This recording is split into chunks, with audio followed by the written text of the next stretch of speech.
at least through the House, and they had over 2/3 majority approval. So it's something that has yet to go before the Senate.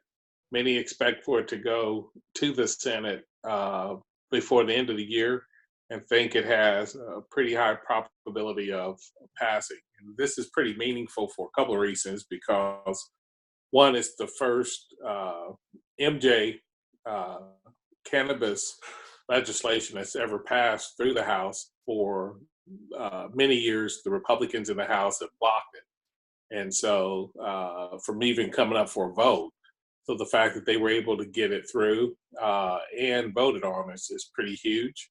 What this allows is, right now, based upon hemp and cannabis laws, if you deal in hemp or you deal in cannabis, any money you make, you can't deposit it into banks. And so a lot of people that own these dispensaries and other things have money on hand, and they're getting robbed, or they're having to find those safes to put the money in, or they're digging holes and burying the money. So there's millions and millions of dollars out there where folks can't deposit the money on one end, and on the other end, they can't get loans or credit from banking facilities as a result of it.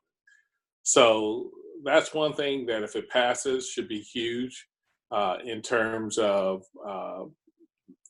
the economic development of hemp and cannabis operators out there.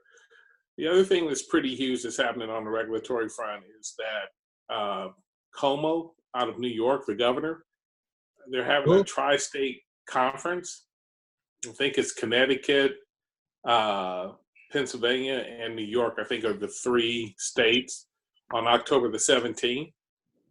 And they're going to look at having a three-state approach, a regional approach, to how to regulate and deal with marijuana and with hemp across those three states.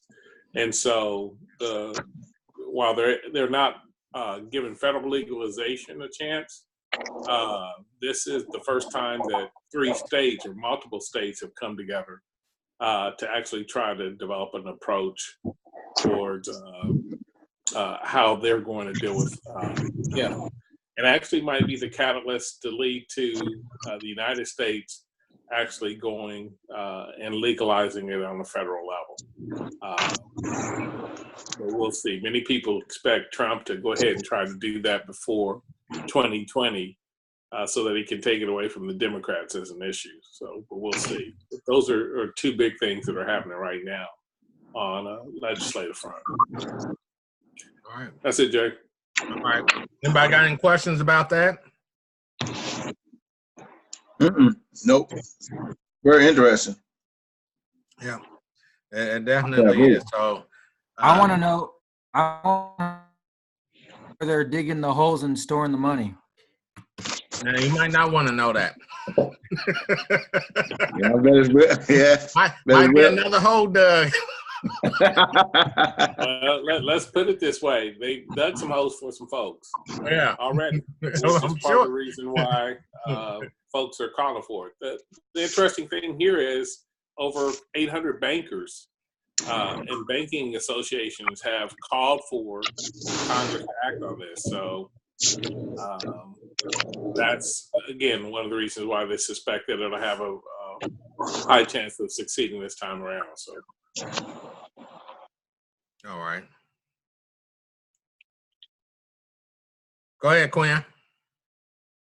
Oh, I don't have nothing. I'm turning my video back on, and I turned the mute off as well. Oh, okay. Gabriel Mosley, how's it going? Let's see. Can you hear me? Yeah, we can hear you. Oh, everything going pretty good. I was kind of glad to be able to get in on this meeting today. I've been kind of slacking. So right now, I'm just doing a lot of listening. All right. Well, hey, get your gear together, because we getting ready to kick it in full motion here pretty soon. I'll do my best. Very soon. So now's the time for more and more people to start coming on and getting with it. So let me check and see who who the other people are that are on here. We got somebody from the 817 area code. Who's that? Joe Tutt, Crooked Fork, Landon Cattle. This is who? Joe Tutt, Joe Tutt. Fort Worth, Texas. All right, Joe Yes. Tutt. All right, how are you doing? Pretty good. How are you? All right, all right. So, how'd you hear about us? John, Yeah. Jetty. Okay. All right. I got you. So what do you do down there in Fort Worth? Cow-calf operation. Cow-calf And, operation. Okay. And collards and watermelons and mustard greens. Oh, you talking right up my alley. Those things that I like. We do jumbo collards though. That's even better. We can just get some rain. Yeah. So tell me, I know you and Gabriel are both in Texas. Gabriel Mosley, I should say, for those who might get confused. So where you guys at as far as the hemp bill is concerned? I considered it, but right now I just can't find someone valid to give me some concrete numbers. I mean, I've got people reaching out to me, but I had one guy, point blank. Oh, well, if you come up with 2,000, fly me and my guy up and get some more people. Man, I'm not paying for you to come up here and for you to explain to me. Basically, you want me to pay your travel costs just for you to come explain it to me. I can learn on my own, but right. that just seems kind of extreme. I like it, but I'm real nervous because 2 years ago they passed the CBD law, and within 14 days of that law passing, 2 companies passed their background check. So that already told me somebody had the inside track to the law, and that's typical for here. Well, Somebody's always got a friend in Austin. Yeah, well, but ever since Boehner went up there and pulled that tearjerker on TV and then decided he was out and he was going into cannabis, I knew somebody. Why he left? Yeah. Yep. Yeah, I knew that was all the cannabis knew something about some stuff that was about to happen. So with him and Turtle Man Mitch McConnell hooking up and Kentucky being the #1 state as far as progressiveness in hemp, I knew something had to be up. So they both are, they, like you said, a lot of folks have a lot of inside spots on that, and I don't think it's so much hemp. I think Kentucky was a tobacco state. Right. Tobacco's been taking a hit. Right. And so what better way to replace tobacco than to replace it with hemp? Yeah, but when you recognize that this is going to be the next cash crop, and you've been so backwards on everything else, what would make you, especially with Mitch and all the rest of them always being, as TJ said, the main ones to block anything to deal with cannabis or hemp, why all of a sudden are they quietly saying, hey, it's a go? And not only is it a go, but like I said, with Boehner, he quit everything and became the spokesman. And McConnell, I'm here in Indiana, which is 30 miles north of Kentucky, where I live at, and that's all I see. Anytime I see anything about hemp, anytime I go to any programs about hemp, Mitch McConnell is on the scene on all that stuff. So he's in there knowing everything that's going on and what's happening. As the Bible says, why make you married? But money answers all. Yeah, that's so true. So, well, we're glad to have you on here. We got somebody from the 718 area code. Who's that? That's Samantha Farmer. Can you hear me? Yep. How are you doing, Samantha? Hello, everyone. Hello, Mr. Jamerson. Oh, well. I want to apologize for missing about 10 minutes of the meeting. No, you. And I want to. Oh, okay. Because I missed some of the testimony about the hemp. What I did hear, one of the speakers said, Cuomo, my governor in New York, Cuomo, and his neighboring governors, they're going to do a conference on October the 17th. Thanks for that information. I'm going to see what I can hear about that. They got the governor's channel, and if they're going to mention anything about that on that channel, I'll check that out. Okay. My last name is Farmer. That's the only farmer experience I have. I'll come on every bi-weekly to the conference in the learning and listening capacity, but my goals is acquire land here and abroad, Africa, and I want to do some urban gardening. Everyone is talking about the hemp. I'm going to check that out. I'll probably collaborate with my friend Sabrina Frenchy. I don't know if she's on the line right now. That's something that she's been doing research on.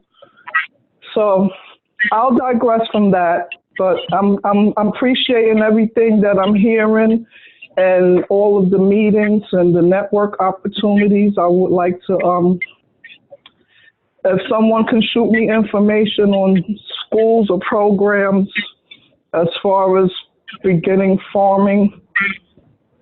Well, there's some programs in the city I can join. People got little lots out here doing urban gardening. So I'll research that, or maybe I can just come in and they'll show me a few things. I got about 12 regular plants in the house, and that's my experience with farming. But I have time. The goal is to learn more. I want to be up there like Mr. Jamerson. He knows a lot. I'm trying to be like him, even though I ain't never had no farm or nothing. But thank you, everybody. Don't let nobody lie to you. I'm the dumb one out the bunch. That's why they put me in the league. Oh, okay. I don't believe that, but if you say so. Yeah, they put me in the league. You should be a comedian, John. They put the grunt out front. You should be a comedian, John. Yeah. So I also apologize. One more thing. Y'all let me. I'm sorry. I don't want to talk too much. But I apologize because as soon as I'm more technically savvy, I'm not trying to hide. I want to see what y'all look like, and y'all see what I look like. I'm gonna have somebody to help me with that. Probably next meeting or the meeting's coming up. I'll be face to face, but I've been audio ever since I joined. Okay, that's no My problem. apology. That's no problem. That's no problem at all. So we'll go ahead and jump into where we at today. I'm a sit back and relax and let the elder of all this stuff, Mr. Jetty, make an announcement to you guys and let you guys know a few things that's going on. Jetty. Yes, sir. I don't like that, man. I'm not your elder. Come on. I mean, I know I got gray hair, but so what? Sister, the only reason you're probably still healthy and alive is because you don't have sight. Anyhow, yeah, bro. I don't have anything to add. I'm just glad Brother Joe showed up. I've been talking to him for the past couple days, and he sounds like a real decent brother, man. Got a lot going on. I look forward to meeting him and working with him. And thank you. Welcome to our group, brother. Yeah, I'm about to hit him up in a few minutes and yes, sir. Get a little bit more information about him. But just to let you guys know that at this point in time, we can't say anything about the grant. But if you can look at the expression on Jetty's face right now. I apologize. you can tell what time it is. So, with all the things that you were asking about, Samantha, that is what we're in the process of doing, putting together workshops and conferences and things of that nature to be able to train our people in farming with all the different grants that the USDA, the NRCS, Rural and Urban Development, and any of those other legs of the USDA that are out there. We're putting together workshops so that, and this is just going to be across the nation. Great. One of the main things that we're wanting to have everybody to understand is that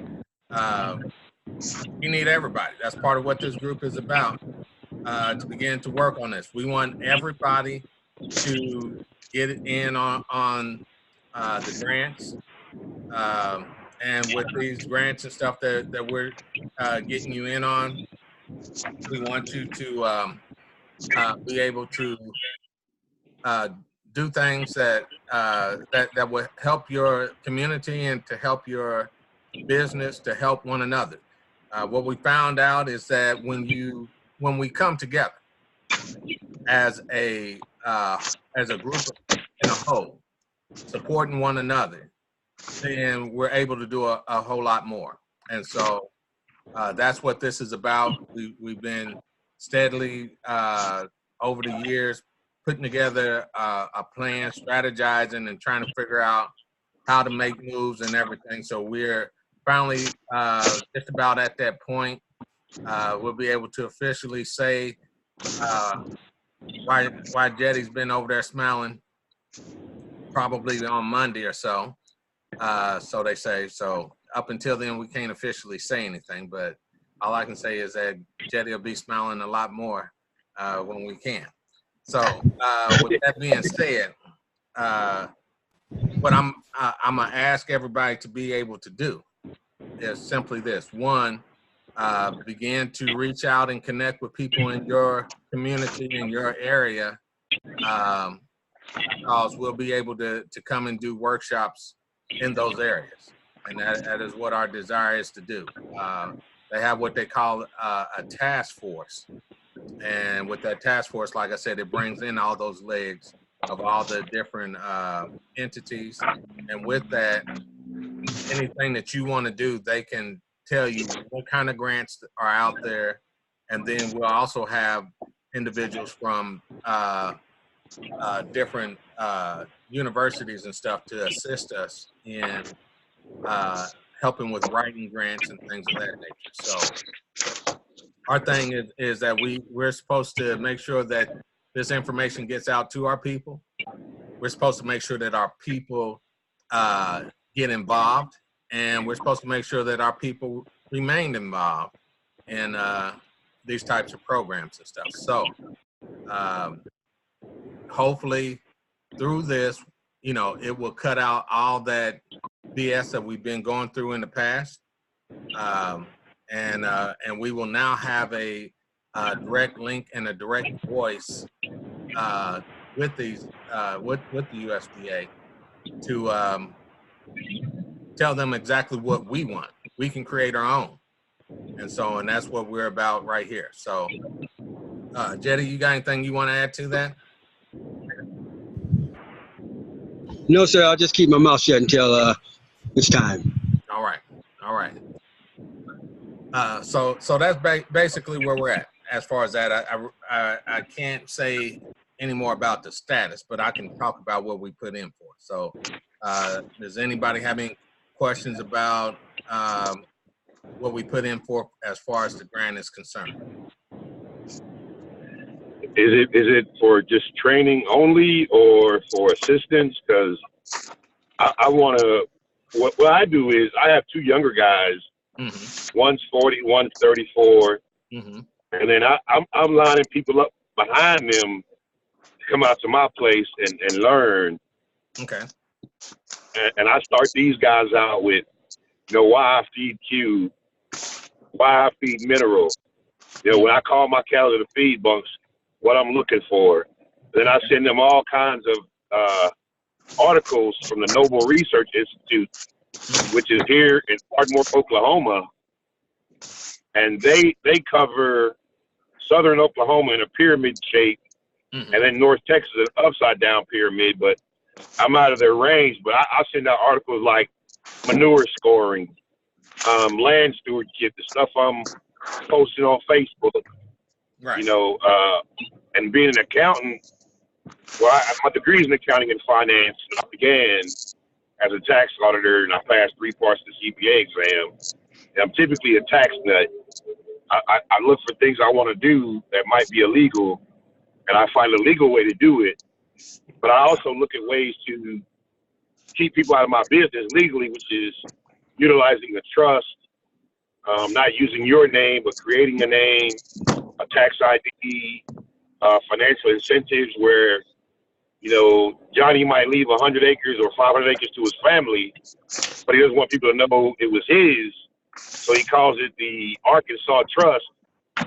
And then you put a copyright and a trademark on the brand, the company name, and then the family is leasing those items from the trust, which gives you what?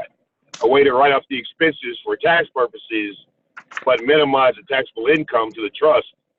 And so I try to do a little bit of both the teaching of the business as well as the basic estate planning issues, while also using insurance to make sure they have mortgage life on the property, because you never speak of that when the service gives you a loan.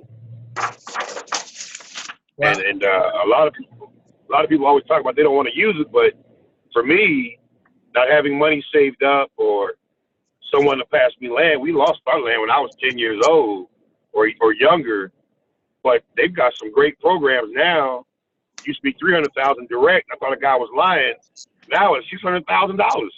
They'll give you a loan for $600,000 to go buy your land. Yeah. So I definitely want to do workshops, because I'm still hearing white farmers doing the age-old thing of going to borrow money for short-term needs. People need to understand you need to have operating reserves when you begin your business, because all it takes is one drought. Right. And I sunk that last year. And so I was fortunate they refinanced, the nonprofit refinanced. So now the blessing for me is all this produce, because we went from feeder cow-calf to cow-calf and hay. So now we're making money on the hay as well. So once the produce kicks in, Lord willing, we should pay this place off in the next 4 or 5 years. So one mortgage is 35 years early, and the other mortgage is 15 years early. And then we'll go back and use the programs again. Yeah. But those are the things that we're looking at doing and being able to provide. The training that you have is the type of things that we're looking for. We want people to be able to go out there and show other people how they operate. And so part of what we're looking at is securing funds, grant funds, that pay you directly to teach our people how to do what you're already doing. So, because, you know, I was wondering why the Farm Service never appeared on my credit, and I had a loan officer who really wasn't trying to help you. He wanted to play the black card, but he didn't want to tell you the truth. And then I went to an ag bank, and I'm like, well, you check my credit, but you don't report the items on my credit. And he said, of course not, because if we did, farmers and ranchers would never be able to get credit because our markets are so volatile. And he threw in that key secret ingredient, because of trading. Nobody ever says why, but it's all because of trading. Yeah. And politics. Yeah. And I had gone to DC a couple weeks ago, about the middle of September, and met with governors and congressmen and senators, and was asking them questions about immigration and how that impacts farming. Asked them questions about the China trade thing that was going on that impacts farmers, and the border thing that impacts farmers, and all that stuff. They basically told me, well, unfortunately, because this is what the president ran on, and we know that this impacts farmers greatly, there's nothing we can do. Now, the thing is, there is stuff that they can do. It's just that they won't do it. Yep. And so, like you said, a lot of this stuff has to do with trade and issues beyond what we're doing. What we're trying to put together is a community networks that support what we're doing. So it takes a lot of the risk of farming and your stuff dropping out the way. When you automatically know where your stuff is going, when you're a part of the economic loop of where things go and how it moves around, then that makes us more valuable, and it makes us be able to sustain ourselves a lot longer. So that's why we're utilizing everything that we have, whatever talents you got. You know, Quinn knows everything that you can just about ask about dealing with cannabis and stuff. Gabriel Mosley, he's trying to work with his family and get things started with his family with the farm, you know, with the farm that they've had, so that they don't lose it and that they can utilize it. So once we walk him through that program, that's going to be part of his training thing. We got Indigo, who she deals with. She's into dealing with baking or with doing recipes and things of that nature. We got you with the calves. We got Chef Joseph with his recipe design programs. Gabriel from Atlanta, who's dealing with aquaponics, jetty. And so our thing is to bring in other income for us to be able to do things that we're already doing, as well as with the farming piece. And by doing that, it kind of gives us a little bit of buffer to be able to continue to do the things that we're doing. And it gives value to the knowledge that we know. And that's one of the things that they don't want to give us credit for, the knowledge that we know out here. They want to try to play us like, well, you know, you don't know how to do it the way that we said because you don't have anything with a stamp on it, a piece of paper with a stamp on it and have some initials behind it. And so our thing is that if we see you out there doing it and you know how to make it work, we're going to utilize you and ask you to assist in teaching others. And by doing that, you know, we don't have a problem with trying to work with you to help you out with finances and stuff. So that's what we're looking at, is getting grants to help with that. So as you were saying, you got to cover yourself in a sense. So we're not trying to make it so that your business is relying on this, but we're relying on your expertise to help the things out. And so that takes them out of your business, so to speak. And by putting it under the umbrella of the organization, then that kind of gives an extra buffer that keeps them out of your business. You're just a contracted individual at that point. So, but yeah, I'm glad to hear about what you're doing with the farming and stuff like that. So, when you teach these guys, are you just using them as hired hands that you're teaching, or do you charge to teach? How does that work for you, Joe? Well, what I did was, nobody taught me, so I didn't know. As I trained under Merrill Lynch to be a broker, and so I thought it was easy because I sold commodities on live cattle and feeder cattle, and it was completely different. And so I took classes for about 4.5 years where I used up all my vacation, sick, and comp time, and then I got a lease for 45 acres, and that guy put me in his drama, with his ex-wife. And so when I lost that lease, I got this place, and I kept, in a nutshell, I tried to help someone, and I almost got burnt. But I took that $200 lesson, and I charge these guys, and I tell them I charge you for 2 reasons. 1, I know you're not going to waste my time. 2, I know you're serious. 3, when you leave here, the value of what you've learned, aside from the money you will earn, will far outweigh $1,500. And so what I have is, I have an outline of what I want to teach them. And at each phase, at each year, I expect more of them. Like the first year, they were helping with everyday stuff. The second year, I had them castrating bull calves and vaccinating calves and deworming calves. And I used, I saw, no, you're not going to learn how to castrate by watching, but get your behind the neck cut some. Yeah. The second phase is making them attend these seminars. Yeah. So that they'll understand that our profession is a constant learning, continued education, because there are always new techniques and thought processes and new ways of doing things in our field. And the final phase is really putting together the financials as well as their estate planning. Right. And I make all of them go out there. I make them look at their finances, create a budget. I say if you're married, down to your wife's personal hygiene, the manicure, pedicure, the beauty shop.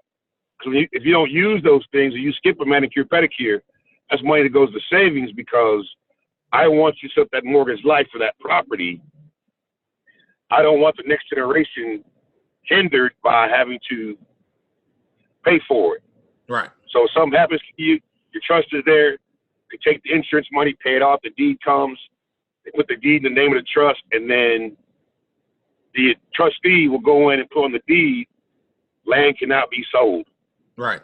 It's not enough to be in the trust. And so then we start the final phase along with the financials is how to use the financials to make business decisions and looking at different industries within the beef industry. Cow, calf, stocker. You might buy them at 400 pounds and feed them out till they hit about 600 or 700 pounds. Make your money on the difference in weight gain, go to the feedlot.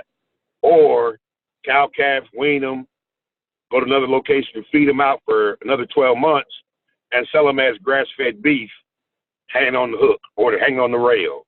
Mm-hmm. Another area might be niche, where you might just have a whole ragtag band of cows and good bulls to go into where you're going to do Wagyu, or you might do Akaushi. Being able to understand your market, doing your market research. Are black folks in Prince George County going to buy Wagyu beef, or they're going to buy everyday beef, versus are your folks in the city of Baltimore, are they going to really care about Wagyu versus regular beef? Because Wagyu is $37, $79 per pound. That Wagyu is the latest dance. No, it's not the latest. It's always been there. No, I'm just saying those that are in Boston, they're not going to know the difference. We had some. Yeah. So go ahead. And that's what I want them to understand, is that some of your clientele is not going to understand. So why are you going to waste money? Because as a guy told me, good cattle is good cattle. USDA got rid of the grade, which is the lowest, where it's all red. It's either prime, choice, or select. And he's like, well, why do you knock 44 farms? I said, because they always say we grade 95% prime or choice. They're using that salesmanship word from business communications, or as low as, when in reality, they're probably hitting 85%, 90% choice, and maybe 10% prime. Mm-hmm. It's all marketing. Right. That's what I want these guys to understand. So then another guy, he's got me on goats. I mean, I wasn't too keen until I tried it. But now I have a whole new respect for goat. Okay. So I want them to look at not just the cow calf or the beef industry, but now we're looking. I tell them this is not a ranch. This is an agribusiness. Right. The name you give your entity should be your parent company, and then you'll branch off. You'll have from Crooked Fork Land and Cattle, you've got Crooked Fork Ranch. Then you've got the restaurant, the Fork. Mm-hmm. Then you come over here and you got your produce and vegetables. You've got Jubilee Farms for your collards, your mustards, your turnips, your watermelons, your tomatoes, your cucumbers. Then you come over to another entity where you have Bayou Fisheries, where you got your blue catfish, you got your crawfish, you got your shrimp. So I want them to understand that within your industry, you want to diversify within it and outside of it.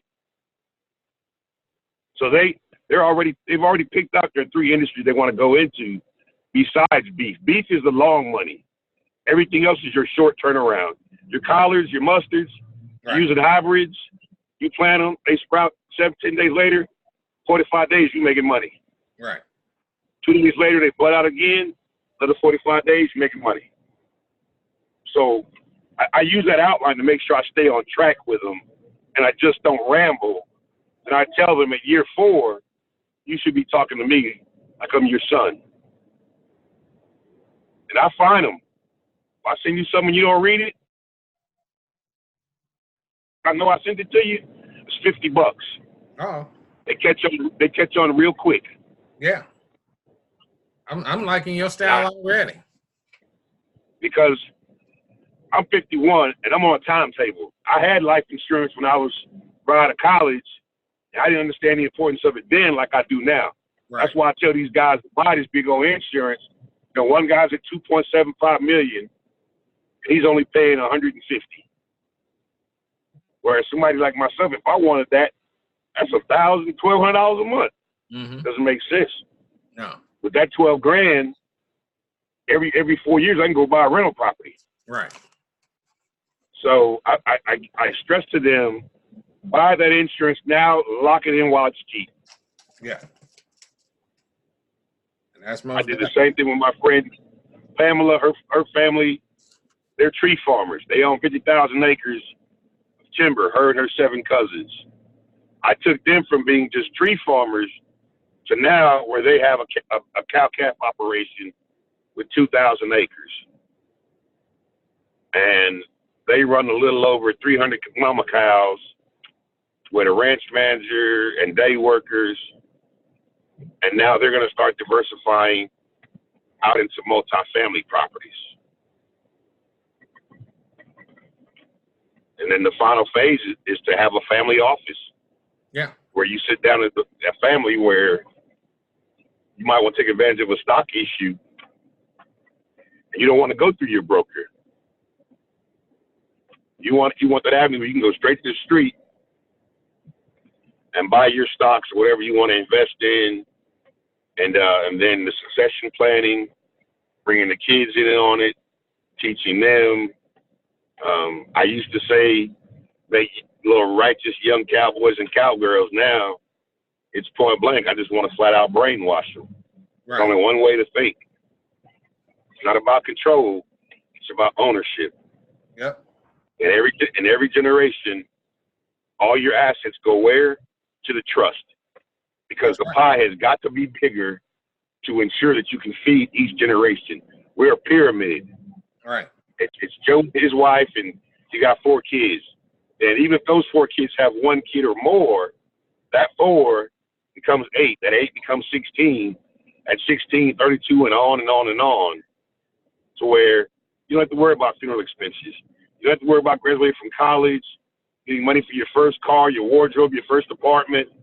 We keep a list of scholarships, the 1890 scholarship program, the consortium for an MBA, and the top 50 grad schools, on the gym fellowship for those who choose to go into engineering.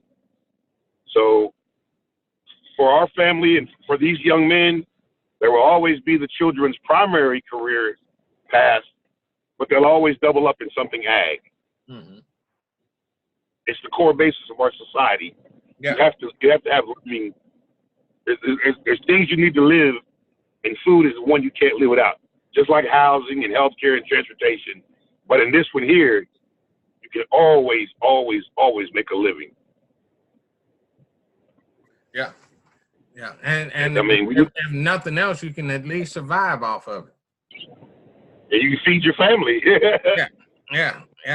When everything else fails, you can go out there and pull tomatoes and greens and stuff out the garden and have food on the table. It makes life a lot more easier to deal with than when you ain't got nothing out there. When I saw one rancher in East Texas a couple of weeks ago, I was talking to a friend of mine. I said, "She's got it." He said, "Yeah, that's my homeboy. He went to SFA too." They took a cow because the USDA has mobile butchers. They were like, "Man, we ain't got time for that mess." He called his neighbor over, this one white guy that came over, picked up the cow they were going to use, drove him up to the little house. They popped him, hooked him up on the tractor in the bucket, raised him up, skinned him, cleaned him out, cut the carcass in two, took it inside the bandsaws, and they fabricated the two sides of beef. Yeah. Right there. Everything was fabricated right there on site. You raise them, grow them. As a little boy, brother, we used to do the same thing. Thank you. We used to do the same thing. We grew all of our animals right in this backyard, and we had a 5-acre lot on the highway there with my uncle owned that we raised our cows and pigs. That's the way you do it. You work together. I like your program. So, not here. I mean, I mean, we've got one guy. He wants to go to learn how to become a butcher to harvest animals in a faith-based manner to adhere to the faith-based requirements.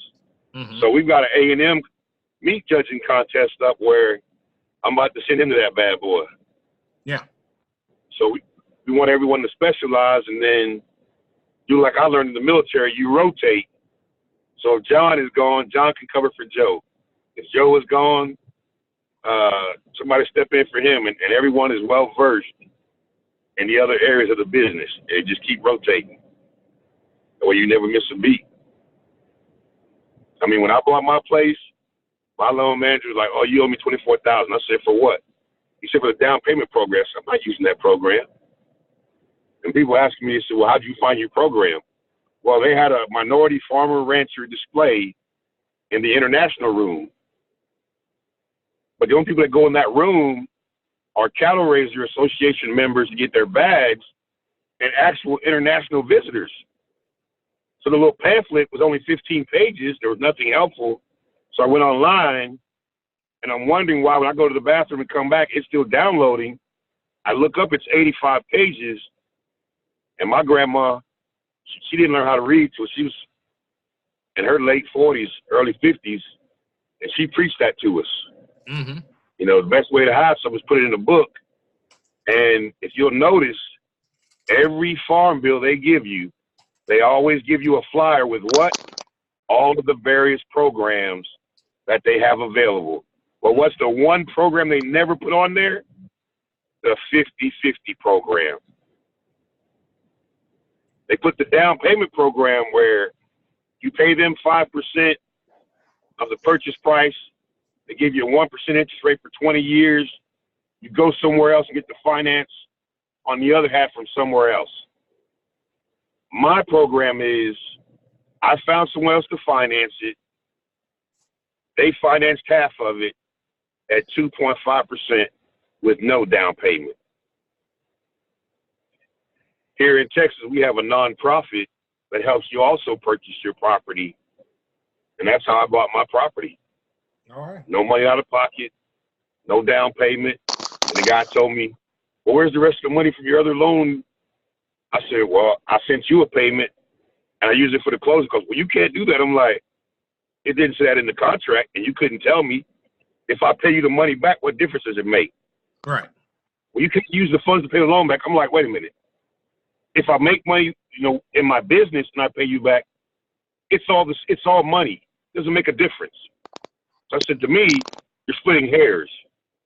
Right. So he didn't like that, and then push come to shove, try to tell me what I could. Smart. So he tried to tell me what I could and could not do. and I wanted to lease my place out to my helper. I couldn't afford to pay him. So I said, hey, you can run a few cows out here. We'll write up a lease and make it all legit. Well, you can't do that. I'm like, why not? It's in your contract. I'm like, no, it's not. I read my contract. The contract is 2 pages long. What's in the CFR? Well, send me a copy. What's my interpretation? That ain't going to cut it. Right. And then, you know, all the yelling and the cursing, I hung up the phone, pick up pen and paper, and I filed my complaint to the state headquarters in College Station, and they forwarded to D.C.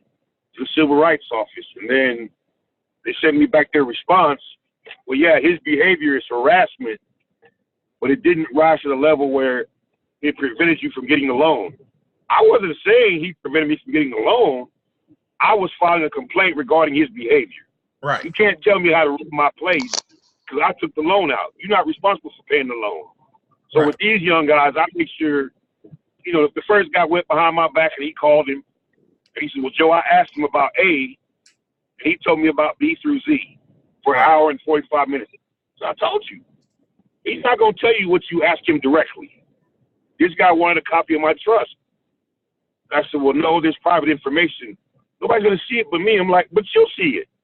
So I called College Station. They said, oh, we don't give loans to embedded entities. That policy has since changed because of me. And I told my aunt, I said, they're watching this real close. She's like, how do you know? I said, I had to go change my loan application from the company to my individual name because my company is owned by the trust. That's an embedded entity. What happens? It's on a newsletter with examples, and they say, oh, this is for estate planning. So now you're allowed to apply for a loan under Bobby's farms, and Bobby's not your name. Your farm is owned, your company is owned by the trust. So now they'll give you a loan because of what happened with me. Because now they understand it's for estate planning purposes. Mm-hmm. That's beautiful information. Yeah. Beautiful. And so, what, you know, you get on Facebook and I tell myself, Joe, this is not a tit for tat. You're not trying to, and I'm not trying to say I'm smart as someone. I'm just saying, dude, you're talking about a co-op of black farmers and ranchers. But the first thing you did wrong was you're asking for donations. You're, oh, well, we have a co-op and the black truck drivers going to take care of our logistics, going to create jobs. We have big warehouses. See, it's called reverse engineering. And I'm like, he said, what is that, Joe? I said, when I was in school, I'm like, well, that's stupid. Why would you buy a truck from your competition and break it down? Because you want to offer the same things in their vehicle with the very next model. But in terms of having a business, you want to look at everything you need. This guy's talking about trucking. That's logistics. You're talking about refrigeration. Look, well, Joe, you mean tell me you can make $3 million in collards off of 50 acres? I'm like, yeah. If I had the employees and the added value facilities. He said, well, what's that? I said, when it leaves the field in that box, those boxes got to go to a warehouse. They put them on a conveyor. It goes around, big flush. Comes around again, drops ice on them. They close them up, load them up on a pallet, and the refrigeration room like Clayton Rawls. Next day, comes in. The night crew is loading them up on the trucks. Drivers come in, they hit their truck, they're going to grocery stores. Even closer, for T.C. Smith in Carolina, they harvest in the morning. By 1 o'clock to 4 o'clock that afternoon, it's in the grocery store. I said, so this guy, I'm like, have you ever farmed before? You ever raised livestock? Well, no, I'm going to buy some lots in the city and put, you know, greenhouses up so I can save money on my grocery bill. That right there tells me right there, partner, you ain't doing nothing but spreading a truckload of manure. So, but I had to say something simply because one lady said, I get paid for this. Stay in your place, young man. I said, you know what? I'm not going to go back and forth with derogatory comments. I'm going to hit you with facts. You're not getting a loan for 2% or less. But the Farm Service programs, your state extension programs, your Department of Agriculture programs, young and beginning farmer programs from the Farm Credit Service System, which was created by Congress, as well as the other farm credit system that is out there, as well as the extension service. Oh, check your local A&M. I'm like, no, it's obvious you lived in Texas or North Carolina. Those are the only two places in Florida with an A&M university. They're called extension services. If you go back to Dr. King's Poor People Campaign video, he spoke of it. That's the entire system we're operating in today. Yep. And so since then, the reason I spoke on it was because this lady was about to charge someone for something, and you're not fully aware. And since then, to my knowledge, she's never been on the site again. And that's why I had to say something, because now you're taking money out of people's pocket that they feed their families with your side hustle. That's why I get upset. And so I don't have problems. I met Johnny. Go ahead.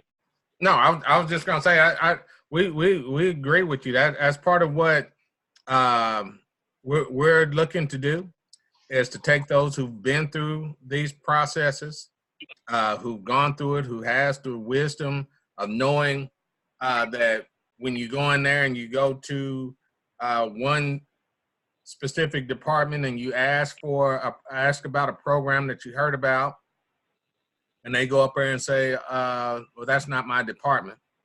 And you go and ask them, where do I need to go?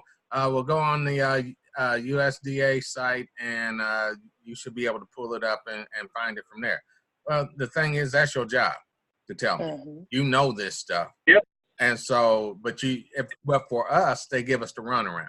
And so that's why we're putting together these task force to bring in all the entities so that there is no runaround, and that everybody's being held accountable and everybody's stepping up, and it removes all the BS. Between those guys, if they can't get it done, because we grade them on whether or not they're doing what they need to do or not. And if they ain't getting it done, we will definitely be dealing with those who do. And they're going to make it happen. So that's part of what we're looking at doing. Go ahead. And make sure they file that complaint. Get that person's name. Oh, yeah. Their county office. Because I've been asking my lady for a county election information. Oh, it's not your time for your section to vote. I'm like, that wasn't my question. I asked for material on the county committee. Right. And what I found out is that the county committee, they help hire the county director. Mm-hmm. They also declare when there are disasters or droughts or all the necessary requirements for the certain types of insurance to kick in. See, right? Yeah, these committees have a lot of have a lot of power. A lot of people don't realize that. No, yeah. I do you one better. Yes, sir. I asked my NRCS conservationist why my application for my fence wasn't approved. No, I asked him, I said, when's the next local work group meeting? He wants to start explaining why my application wasn't approved. And right before I could say that wasn't what I asked you, he told me, oh, the meeting's in August. But guess what? I went to the STAC meeting in January and came to the local work group meeting the very next month. And when I walked in, he tried to hide that buckwheat where his eyes got big. When he squinted, I said, no, it's too late. I know you're surprised I'm here. What did I find? I found 6 or 7 old white men in their late 60s, early 70s, deciding how all the money will be used in the entire county based on some little low point survey or what you think of the top 3 items where money should be spent. And then what did they say? Oh, well, we have 2 more counties. It's a 3-county area. And, oh, yeah, my friend's over in this county and this county. So I'm like, wait a minute. You mean to tell me the other 2 counties that we're spending and splitting money with, they're having the same issue, 6 or 7 white men showing up, and y'all talking like, well, we want to get more participation. Maybe we want to have food. Well, like this the last 10, 15 years. I'm like, my Lord, y'all been sitting up here dictating how the money going to be spent for the last 10, 15 years. Yeah, this is what they call the deep state. Oh yeah. Yeah. Well, Tamika, I'm glad that you made it on. Is there anything that you'd like to share with us? I told him we couldn't say anything until maybe Monday. Yeah, I'm sorry, gentlemen, for being late. Busy afternoon. Yeah, let's wait till Monday. I'm not sure what you've shared so far, but we're definitely putting together a power team to come through and have these workshops and forums. Truth in lending background for me is I get it.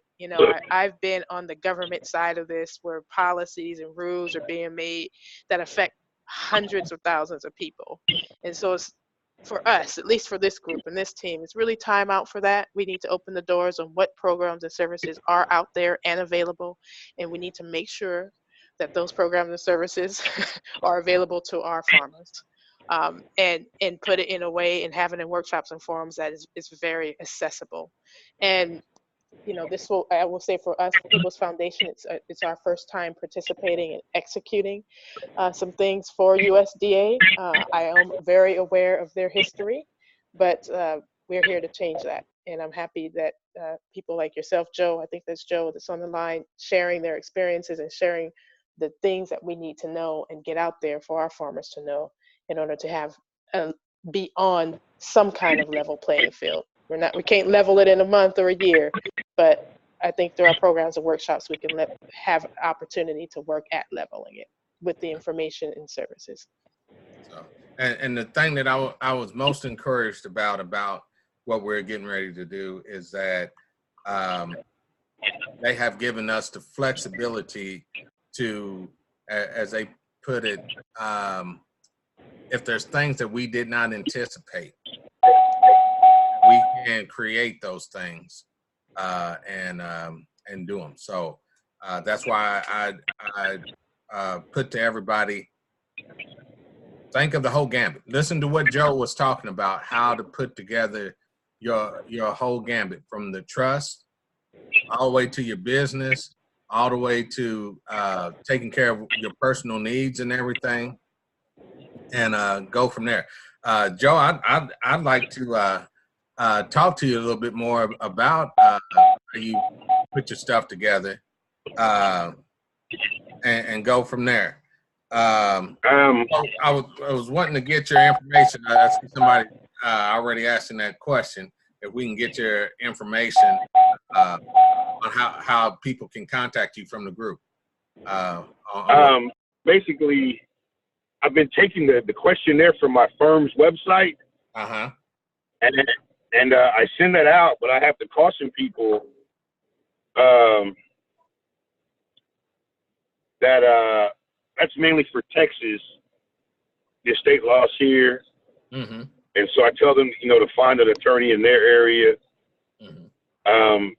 Dallas has a magazine called D Magazine. Fort Worth has the Fort Worth, Texas magazine. Houston has H-Town. And I guess every major city might have a magazine like that. Here they have, every time of the year, it says top doctors, all their specialties, top attorneys, all their specialties. So, but I chose mine based on the fact that they gave a presentation when I was the student president of our chapter's Texas Society of CPAs, Fort Worth chapter had a student auxiliary, and I was the president. And I'm gonna leave out the part where I got slapped in the face with the reality of being an accountant, or a black accountant, as I soon realized. But I chose them just because of the service they provided, how my attorney helped me even after my mom passed, and my attorneys were shady. And then I looked at various wealth management sites and the services they offered. And so I started putting together different things that the sites would give you for free, where I give them out to my guys, like a list of all your phone numbers, all your passwords, all your combinations, all your bank accounts. And so I have a folder where I have an email group, and when I come across new things that I think are interesting, I email them out to people. So if you want to, I can give you my information. I can give you the basics of what I've created, and then you just take it and structure it how you want to do it. I started out with a basic trust to keep everything private, to keep from happening what happened with me and my sisters when my mom didn't have a will, or I accidentally gave it to someone who gave it to my sister, who threw it away while I was grieving. So people will know that if you don't, I'm going to leave the house to the kids. Well, you don't know. Johnny's been by your side, and Sarah, and Keisha, they've always looked after you. But Joe, he a little dirty devil. he gonna cut everybody's throat. And so you go to probate, there is no more money. And you know mom had millions. Well, so it helps prevent all that other stuff. Yeah. The biggest thing I like about it is there are safeguards in place where if the children don't want to participate in the business, that's fine. Right. You won't get any cash disbursements, and it'll pass into your next generation. I won't cut you completely off, but next generation. Right. So you can always modify it. So I'll tell anyone, get a trust, think long and hard before you put it on paper, because they love to have you come back and modify that joker. Yeah. And I'm gonna finish my statement by saying I have since found out there is a way to defer, the legal word, your taxes in perpetuity on your earned income. Okay. And as soon as I finish my research, this group will be the first to know, because a guy was trying to charge me $60,000. He lowered the price to $30,000. And my man said, "Why aren't you going to use them?" I said, "One, I'm not an attorney, but I have an estate planning attorney. The guy that founded my firm is one of 10 firms that Warren Buffett uses. He's a CPA also." I said, "Two, when I took the CPA exam, my highest score was a tax section. I got an 89. So once I find it, that's it. I'm going back." And then from that point on, I'll go and have my trust adjusted where every money I make, I want that check in the company name, because it passes right through to the trust. And we're deferring taxes for 21 years. And every 21 years, we renew the deferral. It's been there since Trump. It's been there since President Obama, both Bush terms, Clinton, first Bush, Reagan. And that's the one little joke they have. They have never changed. I just found out. Wow. We definitely need to know that. So is there any way, an email or anything that, people wanted to ask you a question or anything that they can reach out to you? joetutt at hotmail.com. joetutt at hotmail.com. And the cell is 817-880-3425. If I ever call you, right now it's going to say J Collards, because we're pumping up our collard greens. Okay. Can you repeat the cell, please, sir? 817-880-3425. And you should send me a little text message before you call. I don't answer numbers I don't know. That's no problem. And then once I put you in, it'll pop up. And so right now it's J Collards. If we do decide to do the hemp, I've got a creative name for that. So my name might change again, and it might come up on your directory as Hank Hemphill. as what? Hank Hemphill. Hank, because there's a street here named Hemphill. All right. They would do the grass-fed beef. It could be Bradley beef or Wagyu or something. I just come up with crazy names for different breeds of cattle. One day it's Santiago, Santa Gertrudis. One day it was Hank Hereford, Billy Brangus, Bobby Bradford, Charlie Charlet. Yeah, it's pretty good. So I like Brangus. Let me open it up to see if anybody's got any questions for Joe. Right quick. I know Quinn may have had one, or Gabriel. Quinn, where you at? In South Texas or East Texas? No, I'm in Detroit, Michigan. I'm in Detroit. Oh, I thought you were in Texas. Mm-mm. No, that's Gabriel Mosley that's in Texas with you. Is he still on? He's still on there. Gabriel?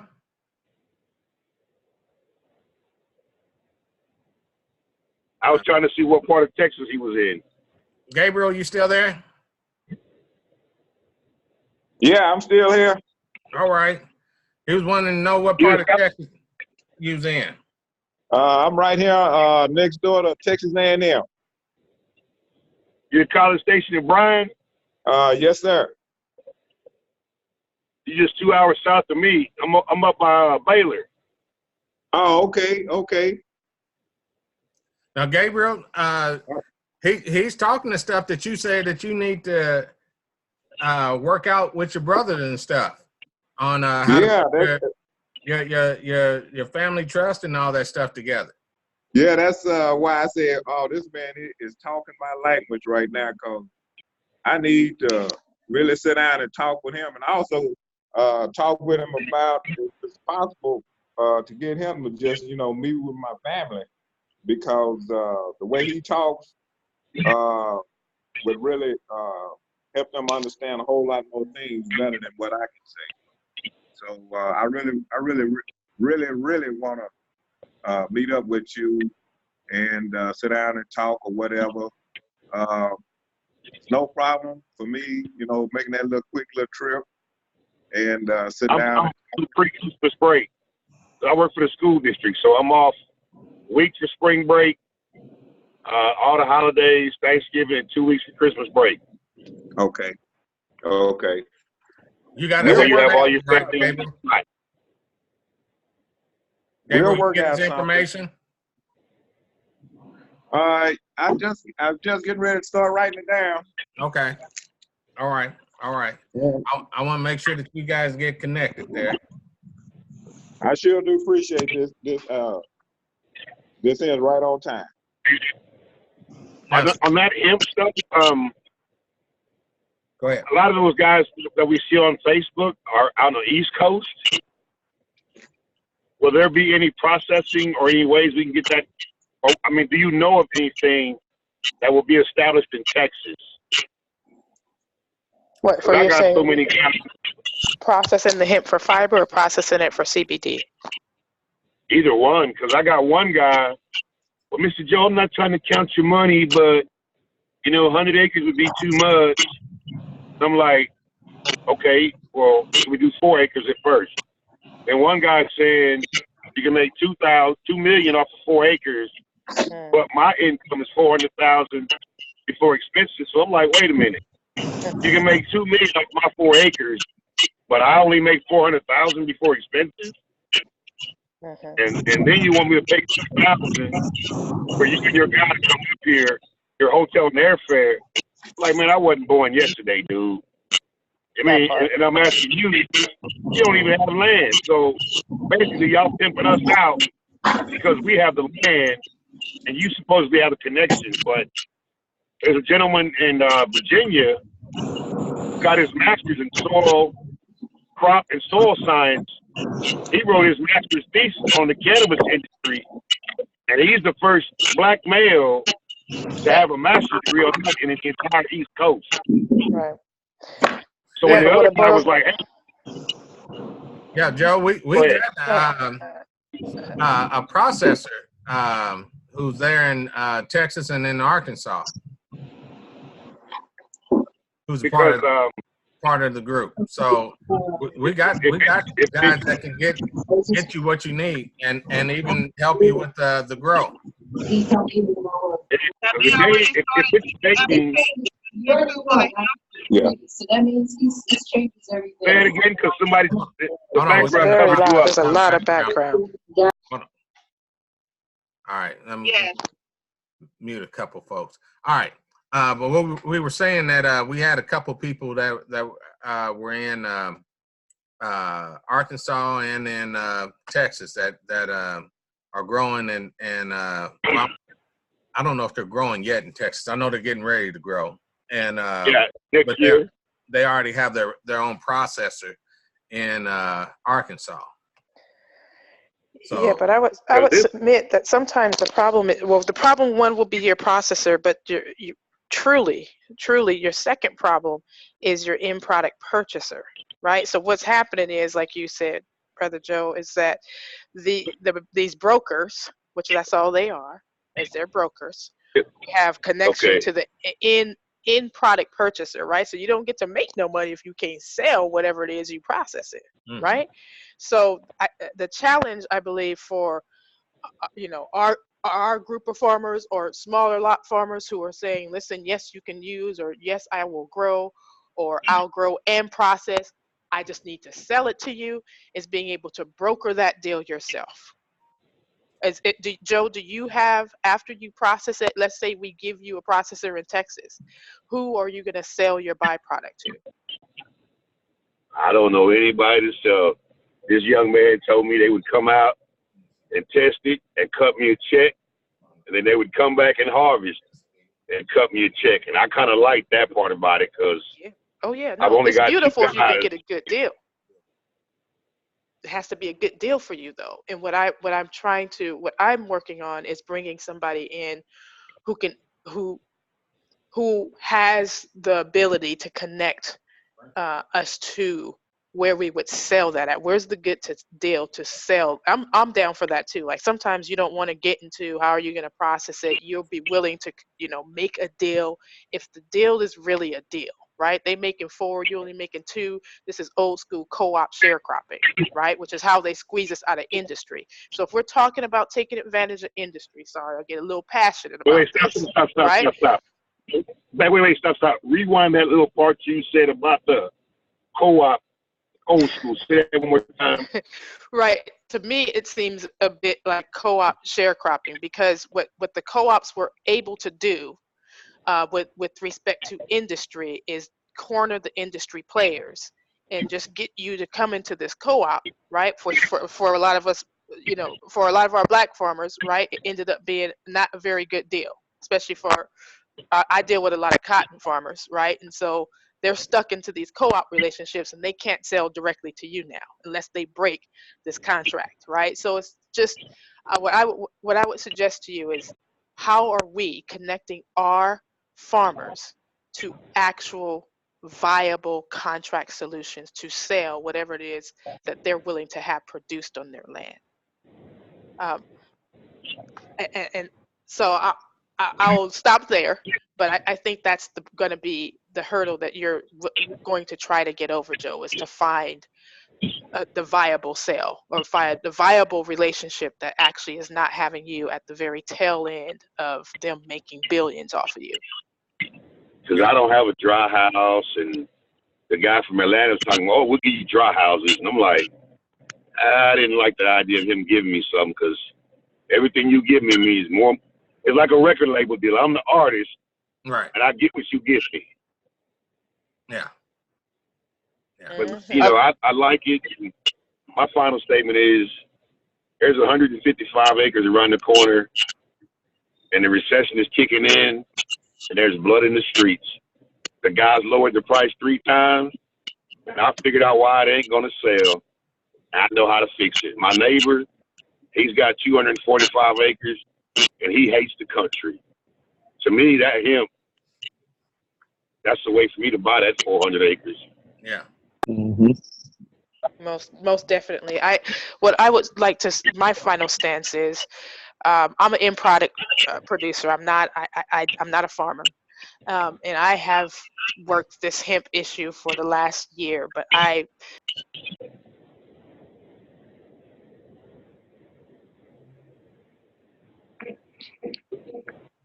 Hello? Hold on, she went mute on. You got muted. Oh, okay. Tamika, you muted yourself. There you go. You guys still hear? Yeah, we can hear you now. Okay, I'm sorry. I have a meeting this coming week just to understand a bit more of the contract opportunities and what are the possibilities, because I agree. Right now, we're on the cusp of the next wave when it comes to agriculture. But there are also players that don't want us in this game. Mm-hmm.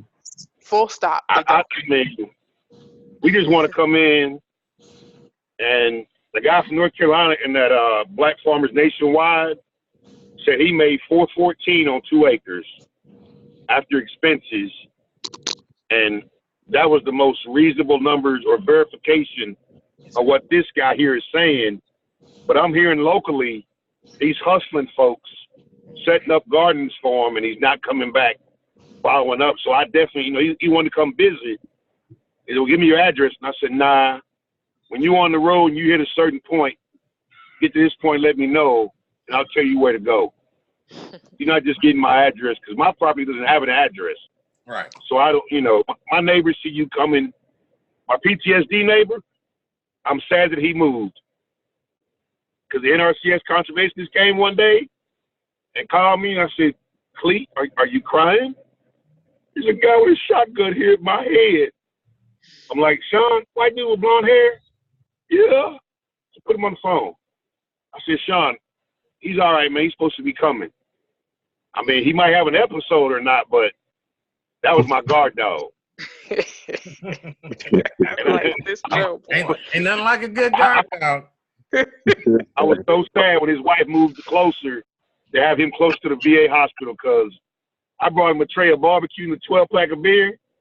The wife said, from now on, you give me the beer, don't give it to him. I said, okay, I didn't know, but he don't play. He'll come out there, and it's part of his therapy.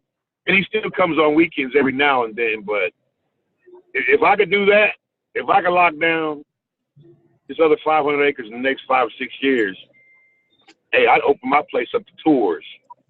Because after that, we finna lock this hay market down. We finna run Central Texas. Me and my little crew.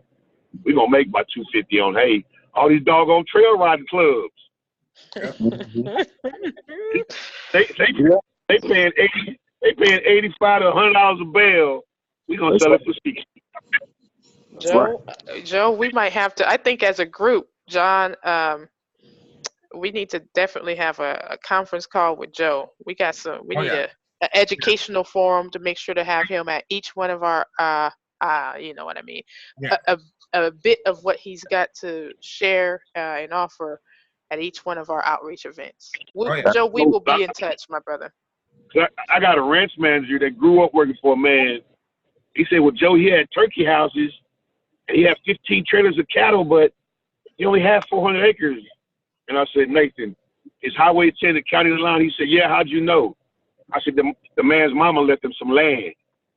Part of it was in Gonzales. The other part was on the other side of the freeway. I said, that's where the rest of his 4,000 acres is. That's where he's bringing his cattle from, and he brings them over to headquarters. That's why you don't know. And he always kept my guy in the dark. So one day he says, I'm going to send Joe to get a business degree. I said, why would you do that? He's a mechanic. And my friend said, Joe, he's learning from you. So I asked him. So I got a $70,000 tractor. He's teaching me how to drive my tractor. Yeah. He's like, how'd you get it for 45? I said, the cash back, the trade in, and something else. And I'm teaching him ways to catch these guys that try to hustle you and down payment money. Mm-hmm. I just know the numbers. Yeah. So that's the goal, is that when you leave, the equipment, the land, the name of the company, the brand logo, trademark, copyright, everything is owned by the trust.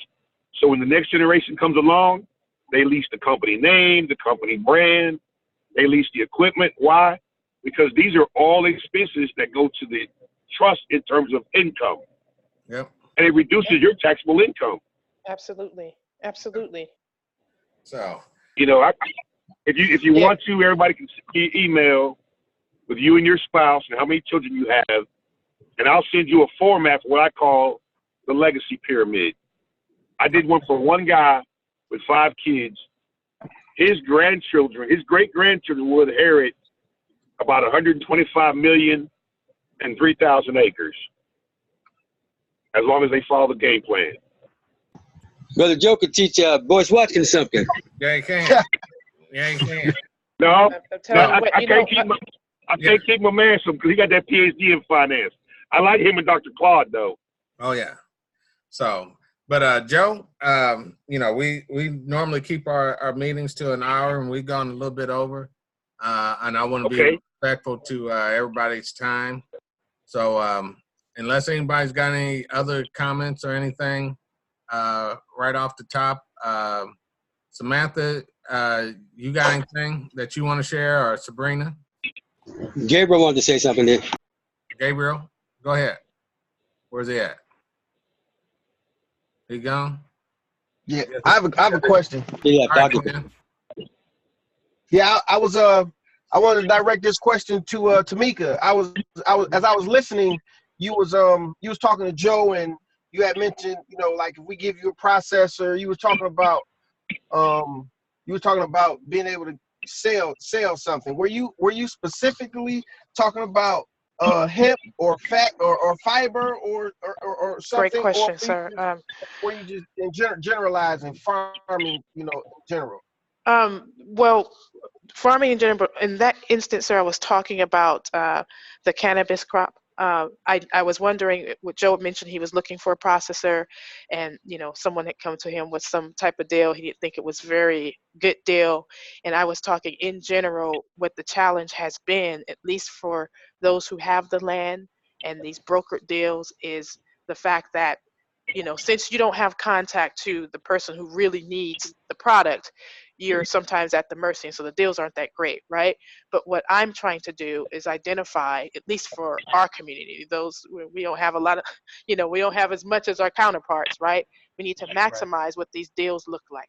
So Wednesday this coming week, I'm actually talking with a few trainers. There's a brother in North Carolina who has a lot of acres and is doing this, and, you know, he's trying to make sure that black farmers aren't getting swindled in these deals with these brokers and these so-called, we'll give you everything, just let us use your land.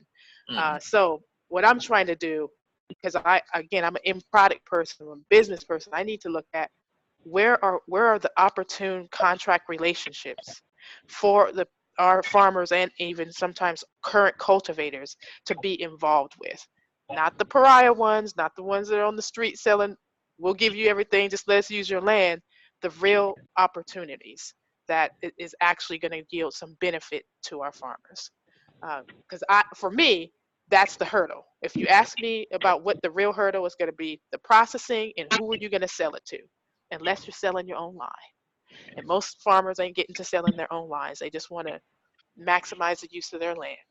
So I just want to grow it and get rid of it. yes, sir. Right. So that's what I want to identify, and I will not bring anyone into this group until I find that. Otherwise, you know, we have to. I just think we need to be better about who are we selling this to, and look at what's really happening in this industry, right? Because it's a big industry. It's $1 billion industry already, y'all. Who's making that money? So I want to get just a slight bit a better idea, because, you know, we talk about, okay, I'll say this, you know, I know myself, I grow from seed or from clone to finished product, and I package it and I sell it. And what I think of in terms of you is, you know, your t-shirts. I mean, now I know I'm in the city, and I know a slew of brothers that and sisters that have t-shirt companies, that have apparel companies that they put their own logo on, and I'm like, man, you know, all I need to do, I would like to get a bunch of your t-shirts and pass it to these brothers who print their phrases or whatever have you, you know, onto shirts. You know, so that's what that's what comes to mind to me. So what I'm saying is that I would like to know if I could be of any use or help, you know, assisting in making this happen, because I also feel as though if they can do it, we can do it, you know. So maybe even we will be able to do all of what needs to be done, you know. If you know, I don't know, I don't have. Oh yeah, Quinn, like I that got here. you, Quinn. Yeah. So forgive me, I misunderstood. Yes, in fact, what you're talking about to me is you would like to be my distributor of shirts, which that. But in addition, yes, okay. But pause. In addition, I was thinking about you saying about the hemp. You know, what is processed or even needed to be sold. You know what I mean? Maybe I could help with that as well. You know what I mean? Well, you let me contact you on Thursday morning, because I'm about to find out Wednesday mid-morning. So you can come get by the processing, bro. There you go. Say it again. You can come get mine because we're planning on watermelons and collards next spring, and I would much rather plant hemp. Oh yeah. Because we're buying a plastic mulch machine and a bed former, and so I would much rather plant that. And I've heard you can harvest every 90 days. Yep. And I need an irrigation system, so because in July my water cuts off in terms of natural rain from God. Mm-hmm. So we're trying to get together where we can plant spring, harvest, clean it up, prep it, 45 days off to make the land get better, rework it, plant a new crop, 90 days later harvest, clean the land up, plant a new crop, 90 days later get them three.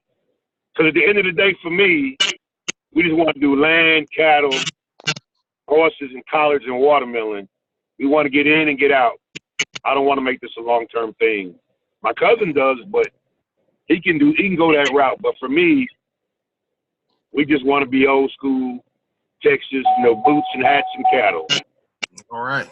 A small hat and a lot of cattle. For the hemp yet in Texas? Well, I heard somebody say something. I couldn't hear what they said. Have they started taking applications yet for the hemp in Texas? Or are they still working on the laws? Not till January 1. They're waiting for the USDA to issue the regulations, and then we'll submit ours to the USDA for approval, and then they'll start taking applications, I believe, January 1st or January 15th, somewhere in there. Do you know the fees yet?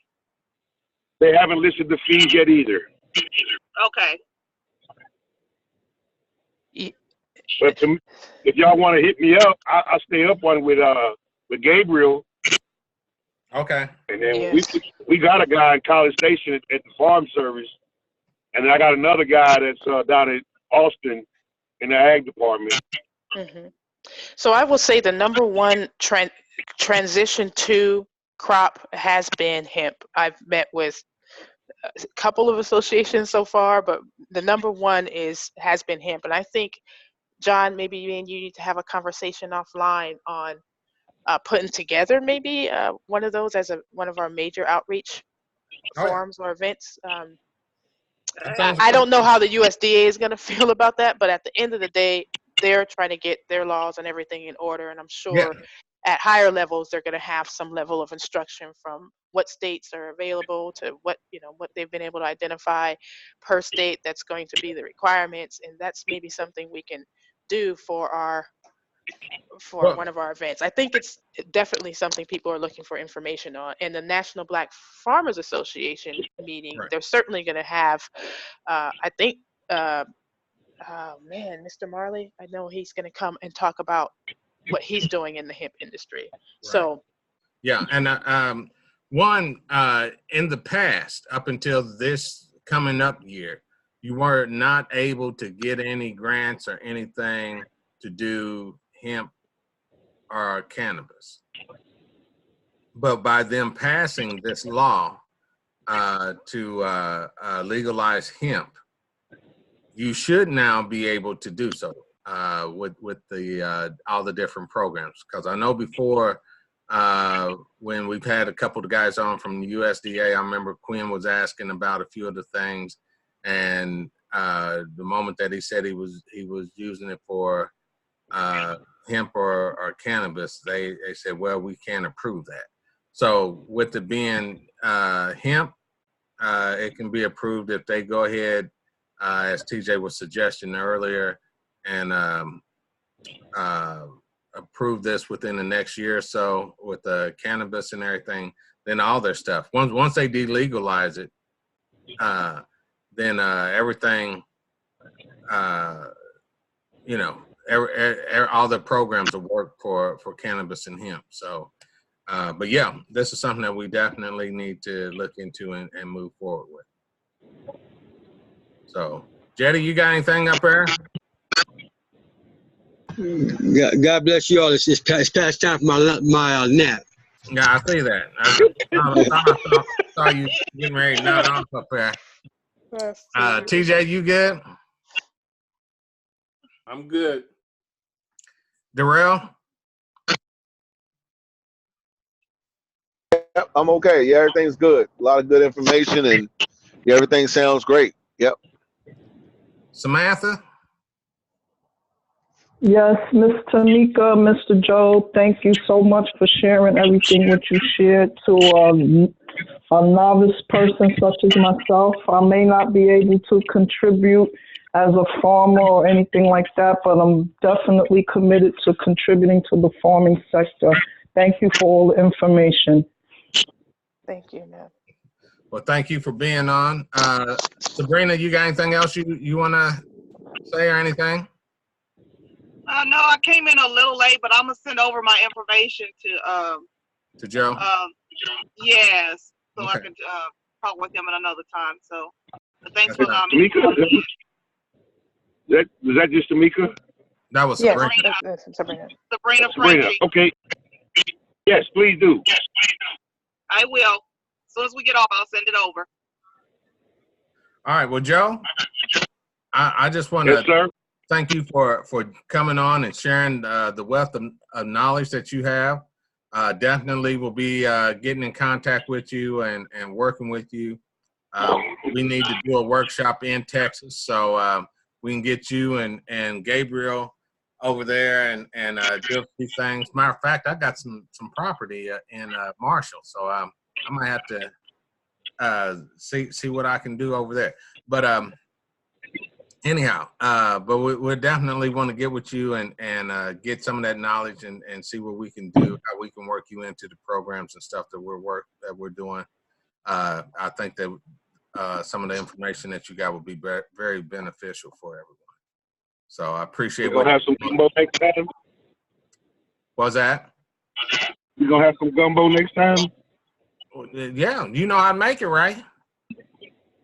My mama passed away and my grandma in June, so my frat brother, but I like some gumbo and some spicy chicken. Well, some boudin. You know where to go get some, right? You know where to go get it, because we don't have it up here in Indiana. So, but if you know where to go get it, we can go get it. That ain't no problem. Have Carl, we'll I call my frat brother. Have a big belly and we'll eat. So, well, but, we do. I call my frat brother. I'll have him cater it. Okay, that'll work. That'll work. We'll so, well, with that being said, I like to thank everybody for being on. Joe, we'll make sure that you get into the loop. We'd like for you to be on in future and everything else. You're welcome on our group meeting at any time. We meet every other Thursday. As Tamika mentioned, there is the National Black Farmers Association Conference in Montgomery, Alabama, November 1st and 2nd. Go to their website now and register. It's free, or you can get the VIPs and there's a couple other ones, but just to attend is free. So we'd like to see you there. We're making a effort to go. Jetty, Tamika, myself, Darrell. I'm gonna do everything I can to twist Quinn's arm and make him show up down there. I'll be there. I'll be there. All right now. So, we would love to see everybody there and show up as a group. We will, and show just how strong we are. So, with that being said, I'm gonna go ahead and close out for the night. Thank everybody for showing up. Samantha and Sabrina, it's always a pleasure having you guys on also. Don't think that because you don't have a particular niche right now means that you're insignificant. When we started this, we didn't have a particular niche as to what we were going to do, but I can say that after some time, we found our niche and we're getting ready to flex on that. So with that being said, be encouraged. Thank you, thank you. Thank everybody for coming on. Thank you guys. See you guys soon. Thank you. See ya. All right. Have a good evening. Have a great evening, everyone. John, Be blessed. bye-bye.